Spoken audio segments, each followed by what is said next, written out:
El mejor escenario posible, si eres realista. Capítulo 14. Vamos a empezar de nuevo. 10 años después la alarma sonó e Izuku se dio la vuelta y la apagó. A su lado, Josei se gimió levemente al despertar. Buenos días, Josei, dijo Izuku, y la imagen de su esposa lo animó a recuperarse del cansancio que aún le quedaba. Josei sonriente en respuesta, y ambos se acercaron para besarse. Buenos días, Izuku, dijo, abrazándolo con más fuerza antes de soltarlo. Si despiertas a los niños, empezaré con el desayuno. Izuku ascendió y salió de la enorme cama. Prácticamente todo en la casa era grande, claro. Duchas, armarios, puertas, etc. Más grandes. Era una necesidad para Josei y sus hijos, aunque por suerte se hicieron ajustes para facilitarle las cosas a Izuku, como una segunda manilla de puerta más bajo que nos al dirigirse a la habitación de Iso e Inori. Sin embargo, Izuku no podía quejarse, ya que el espacio extra le servía para los libros de Josei, así como para toda su mercancía de héroes.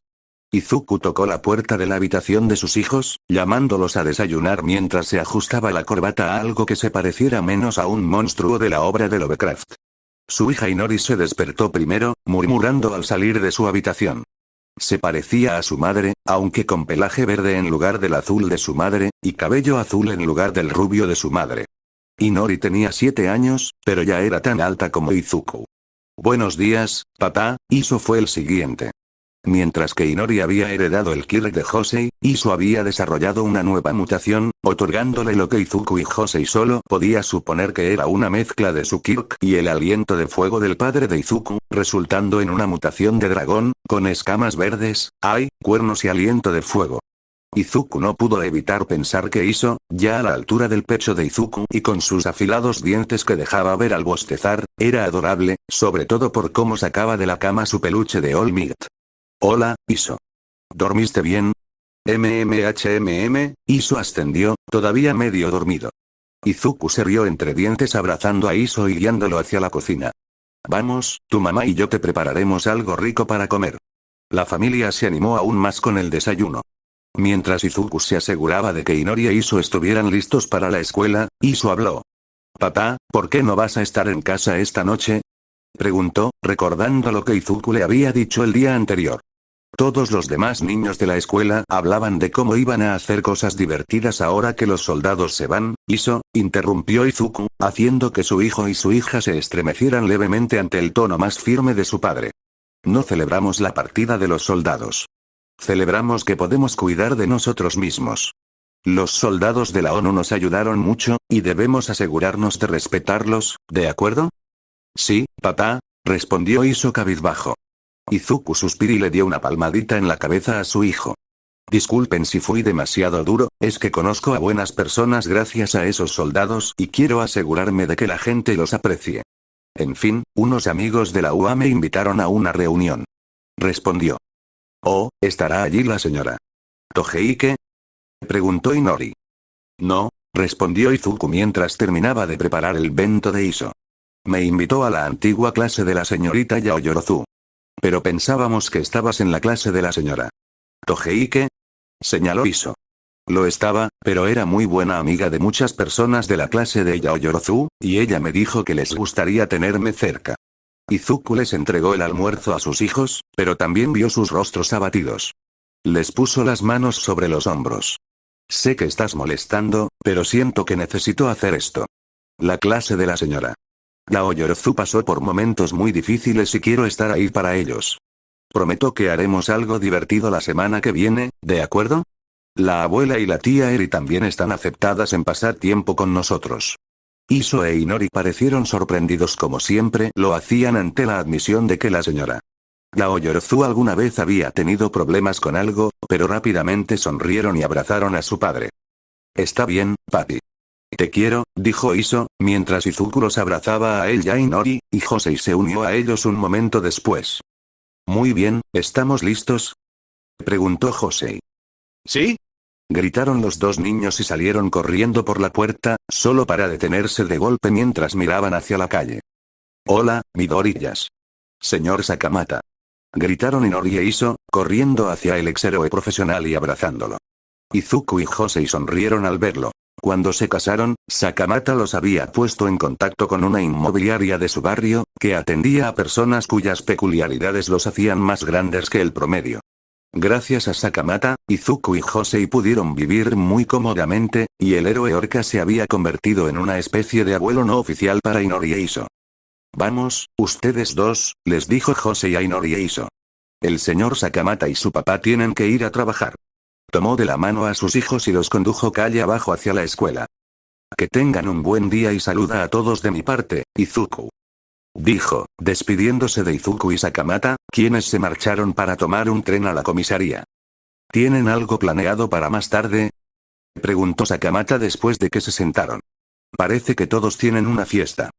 Josei y yo estábamos pensando en hacer una barbacoa la semana que viene. Nos encantaría que vinieras, ofreció Izuku, aunque Sakamata lo miró con curiosidad. ¿La semana que viene? ¿Por qué no esta noche? Izuku sonrió tímidamente. Yao Yorozu me invitó a una reunión de su clase de la UA, es una especie de homenaje también, admitió con expresión incómoda. El rostro de Sakamata se desvaneció. Oh. Sakamata suspiró, perdiendo el interés en seguir conversando, pero finalmente se recompuso. El amigo de Izuku era, sin duda, muy resiliente. Izuku revisó la información en los monitores de la sala de control de la comisión, transmitiendo todo lo que pudo a la policía mientras recorrían un complejo de apartamentos aparentemente abandonado. Finalmente, encontró la información que buscaba. Un criminal llamado Tai Rippo. Su peculiaridad le permitiría atrapar el espacio tridimensional en un plano bidimensional, como una hoja de papel. Esto lo hacía demasiado peligroso para atacarlo de frente, ya que cualquiera que se acercara demasiado podía quedar atrapado como un dibujo en la pared. Opciones. Izuku habló por el comunicador. Mina podría ser difícil de contrarrestar para Rippo. Yanagi podría simplemente levitarlo fuera del espacio bidimensional sin tocarlo directamente, pero Kaminari es probablemente nuestra mejor opción. Sus ataques serían demasiado rápidos para que Rippo reaccionara, e incluso si pudiera, la electricidad no es un objeto físico que pueda convertir. Entendido, respondió Yao Yorozu. Equipo Bravo, prepárense en el punto A. El equipo Alpha envía a Rippo hacia su ubicación. Kaminari, preparen sus discos para emboscarlo. Izuku seguía vigilando el avance de la policía por el complejo en el que se estaban infiltrando. Mientras Shoji y Setsuna despejaban cada habitación, una de las cámaras de Setsuna captó a Rippo y a varios otros criminales huyendo por los pasillos. Tengo a Ponji dirigiéndose a la puerta trasera, dijo Setsuna. Estoy en posición de interceptar, respondió Shiozaki. Negativo, replicó Izuku, sacando a relucir la información sobre el killer del criminal, drenaje. Podría deshidratarte a través de tus enredaderas, Shiozaki. No podemos confiar en tu Kirk para esto. Zero, muévete a la posición de Shiozaki, pero deja que Tsutsumi derribe a Ponji antes de sujetarlo. Ordenó Yao Yorozu. Entendido, respondió Zero. Tengo al objetivo en la mira, gritó la antigua Lady Nagant, al ver a Ponji corriendo hacia un callejón. Puedes disparar, dijo Yao Yorozu. Un fuerte estallido resonó en la pantalla de Tsutsumi mientras disparaba a la espalda de Ponji. El hombre gritó y cayó, quedando atado al suelo un segundo después. Unos segundos después, Rippo llegó al punto de la emboscada y cayó bajo la electricidad de Kaminari. Al perder el conocimiento, un fajo de papeles se desprendió de su abrigo, liberando su contenido al fallar su Kirk. Decenas de personas emergieron de los papeles. Todas estaban en mal estado, desnutridas, asustadas y harapientas. Afortunadamente, la policía los calmó rápidamente y se los llevó del edificio donde estaban prisioneros.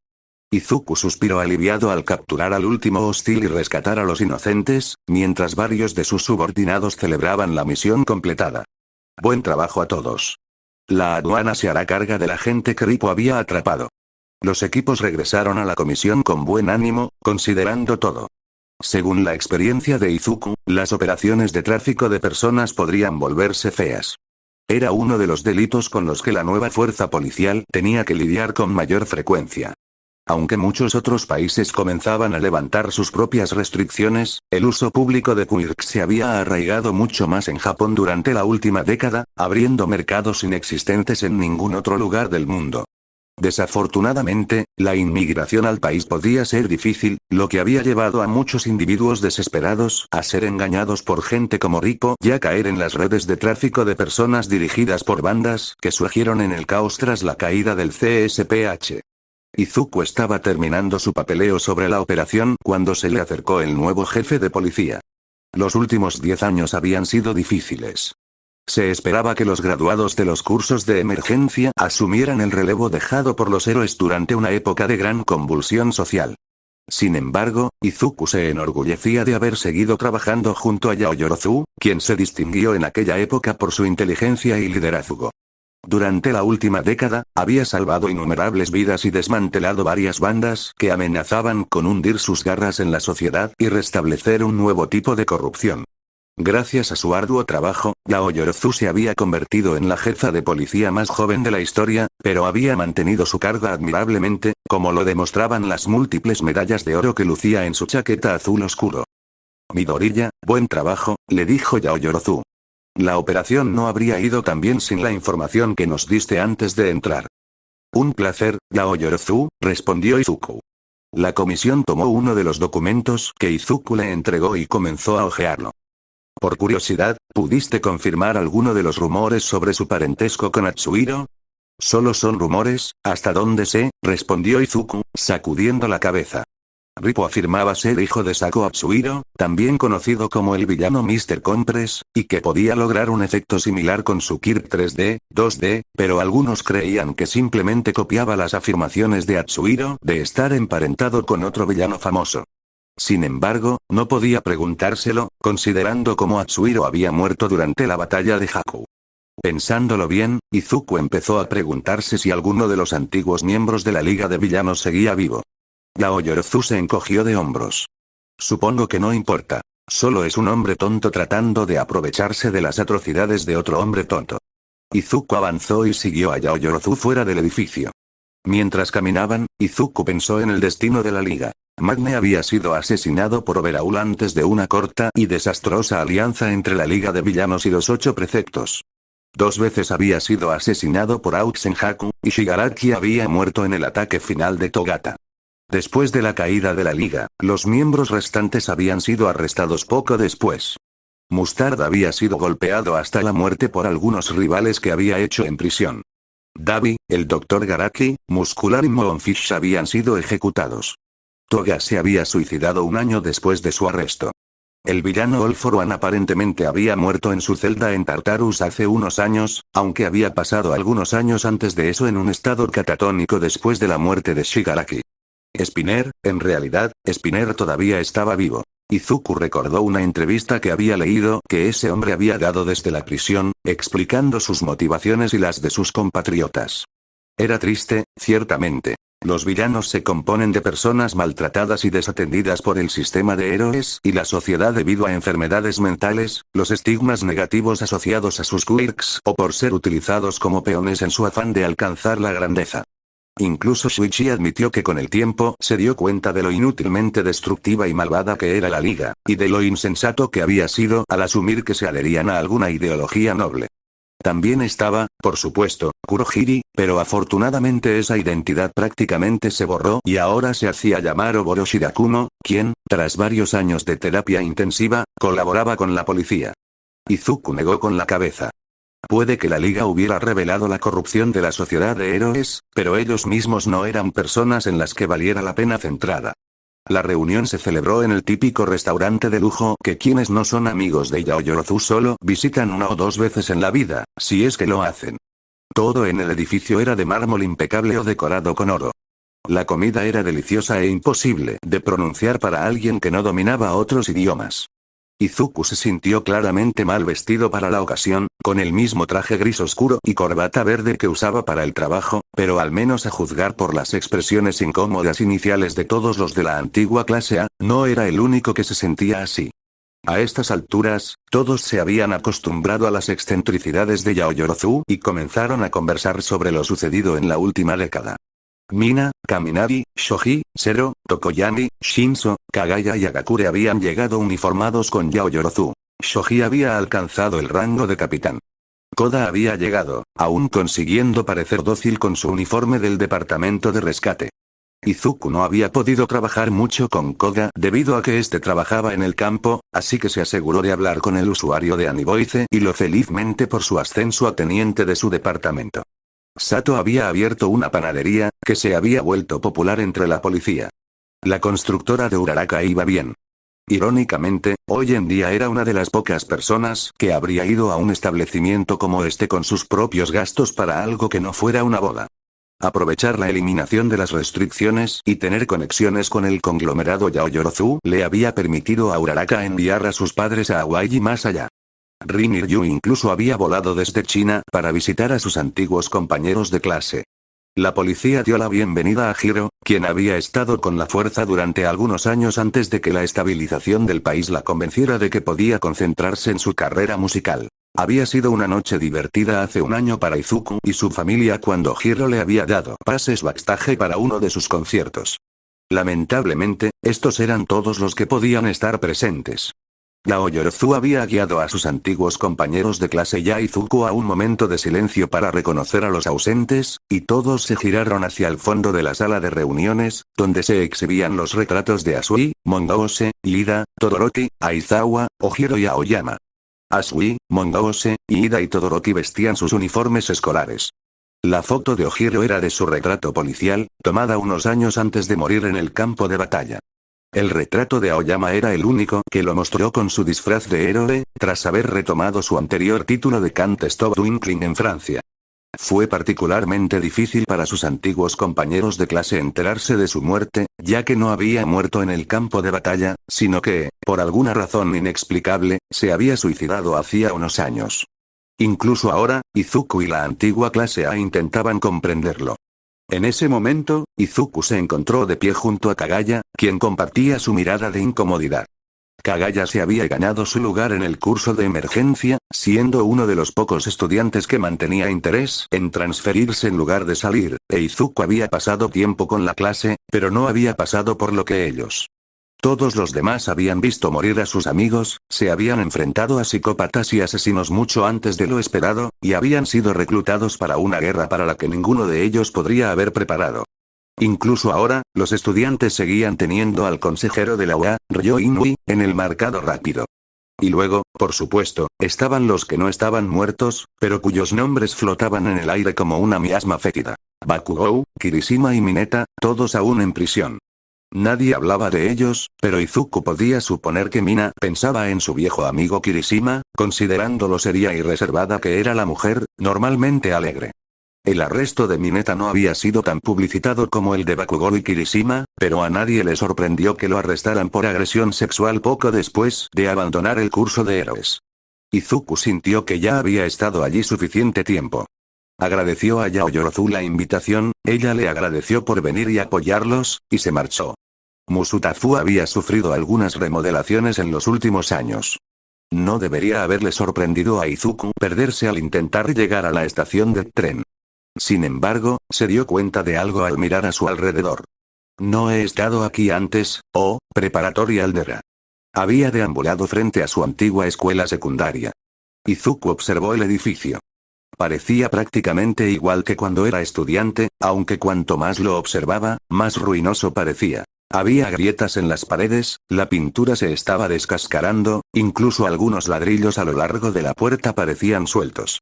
Considerando lo que se había revelado sobre la escuela, a Izuku le sorprendió que aún siguiera en pie. Hace unos años, se proyectó un documental de crímenes verdaderos sobre Aldera, dándole el título a la escuela del último villano de la sociedad. Los productores entrevistaron a varios excompañeros de clase de Bakugou, quienes dieron testimonio sobre su comportamiento en Aldera, las cosas que la escuela le permitió hacer y cómo lo promovieron como su alumno estrella. Quizás los exalumnos buscaban un poco de fama, o sentían resentimiento hacia Bakugou y la escuela, y estaban aprovechando la oportunidad para manchar el nombre de la escuela. Izuku recordaba esto porque los productores también querían entrevistarlo, siendo quizás el estudiante más destacado de la escuela, el único otro estudiante que había asistido a la misma escuela secundaria que Bakugou, además de ser la víctima más común de bullying de Bakugou, algo que descubrieron después de que varios de los otros estudiantes mencionaron las veces que vieron a Bakugou amenazar o atacar a Izuku. Él se había negado, diciendo que Bakugou ya no era parte de su vida, y simplemente era alguien que sería mejor dejar atrás. Probablemente fue lo mejor que lo hizo, ya que el documental resultó ser bastante vulgar, a menudo usando los testimonios de los estudiantes unos contra otros, señalando cómo se unían y alentaban a Bakugou en su bullying. Incluso el reto de suicidio de Bakugou hacia Izuku había acabado en el programa, después de haber sido mencionado por los dos lacayos de Bakugou que estaban presentes en ese momento, lo que en retrospectiva para Izuku fue increíblemente estúpido, ya que eso significaba que esencialmente habían confesado su participación en amenazarlo. Incluso hubo una historia sobre las secuelas del documental, en la que muchos de los antiguos estudiantes que habían sido entrevistados terminaron siendo deshonrados por la experiencia debido a todos los testimonios del mismo programa que a su vez los habían implicado. El breve comentario que los productores le sacaron a Izuku terminó siendo mencionado en el programa, como una especie de cierre para Bakugou y Aldera. Josei se sintió bastante perturbada al escuchar tantos detalles sobre el pasado de Izuku, aunque por suerte siempre había sido abierto con ella sobre este tipo de cosas y no cambió nada entre ellos, más allá de que Josei lo abrazó con más fuerza después del incidente y le recordó cuánto lo amaba. Algunos compañeros de trabajo de Izuku también se horrorizaron, sí, no se sorprendieron, al enterarse, pero a Izuku no le molestó tanto como se podría pensar, lo que tranquilizó a muchos de sus amigos. Durante 3 años, ver la entrada de Aldera desde la perspectiva de Izuku al comenzar un nuevo día siempre lo había lleno de pavor, sabiendo que sería un día en el que lo acosarían, se burlarían de él y lo harían. Los estudiantes lo molestarían, los profesores lo ignorarían o le tendrían lástima, mientras elogiaban a su mayor abusador. Quizás debería sentirse enojado por estar ahí, o justificado por su desmoronamiento, pero ahora, simplemente no sentía nada. Sí, había sido herido ahí, pero hacía tanto tiempo, y la felicidad en la vida de Izuku definitivamente superaba la tristeza a estas alturas. Izuku se alejó. No le daba miedo ver a sus conocidos, pero no habría nada que decirles si se encontraban. Sin embargo, por capricho, tomó un camino que le resultaba familiar. Allí, el túnel.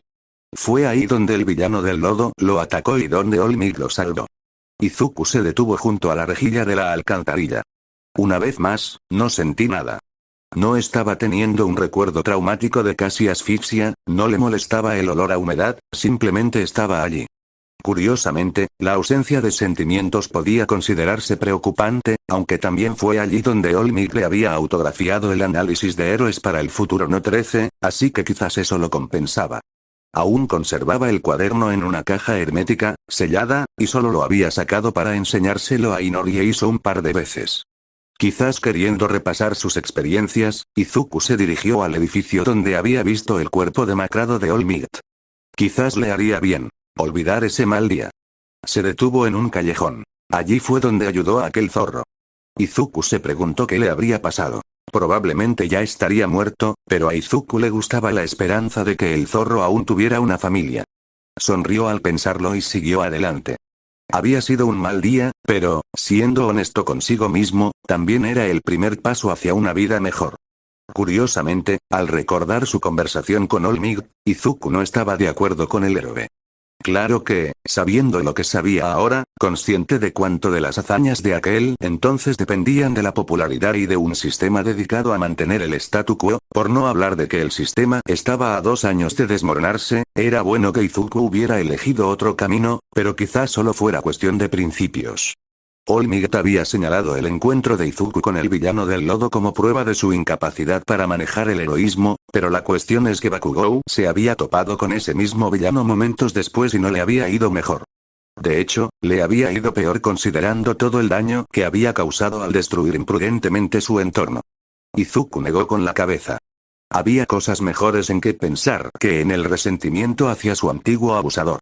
Y allí estaba.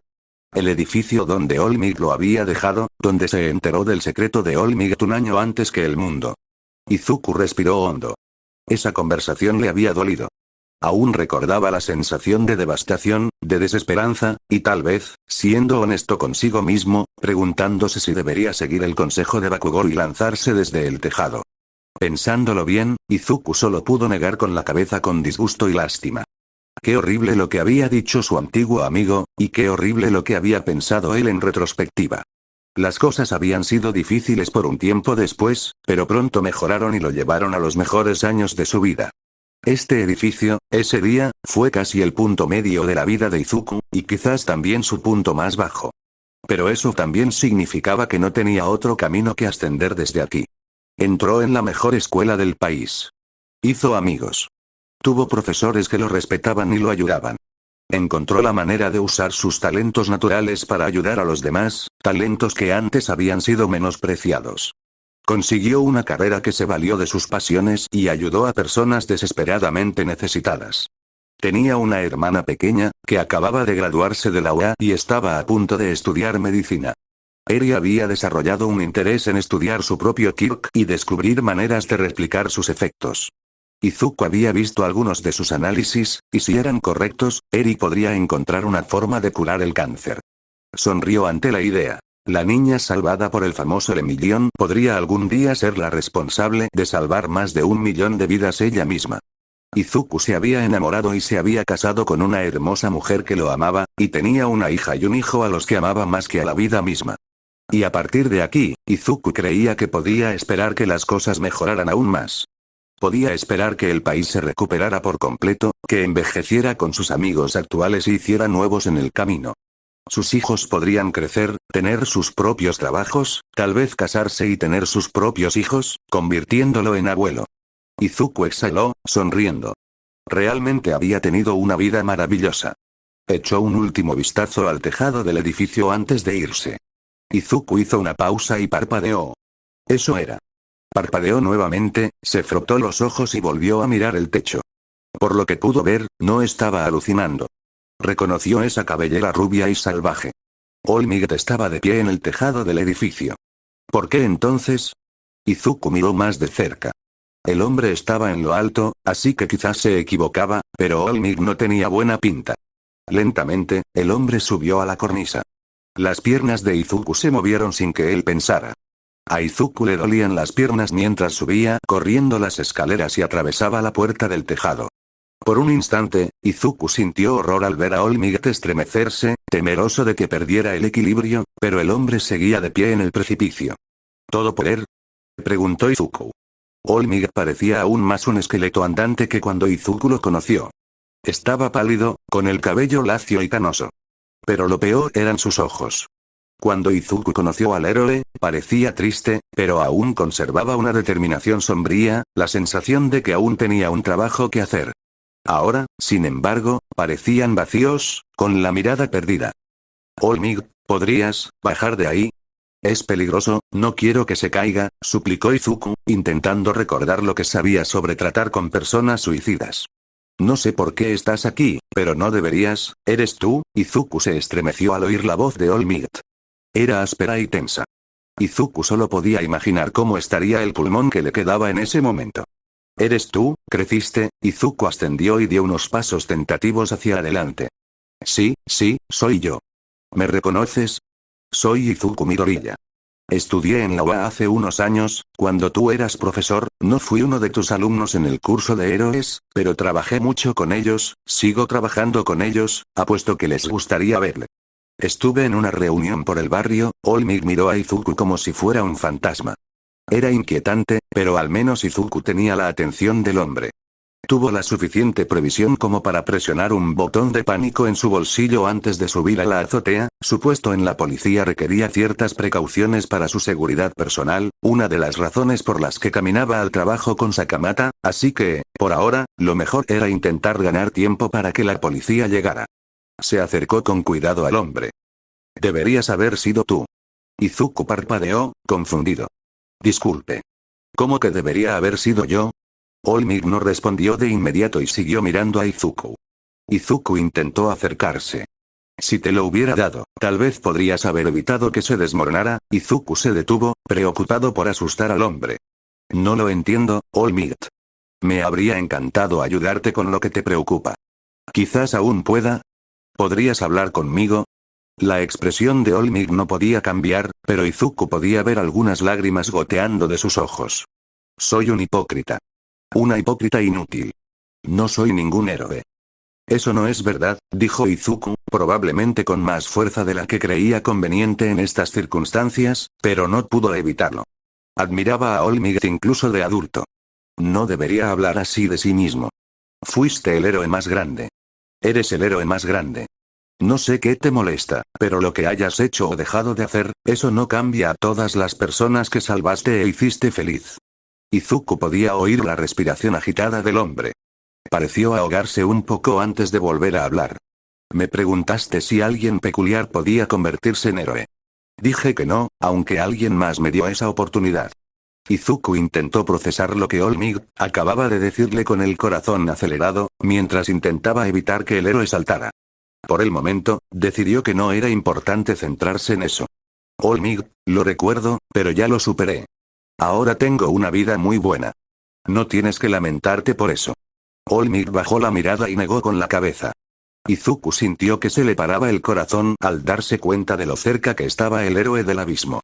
Si te hubiera dado esa oportunidad, podrías haber sido un gran héroe, podrías haber detenido la liga, podrías haber mantenido vivo el heroísmo, el joven Togata no estaría muerto. All Might, por favor, baja de ahí, suplicó Izuku, aunque All Might ya no parecía poder oír a Izuku y estaba divagando en ese momento.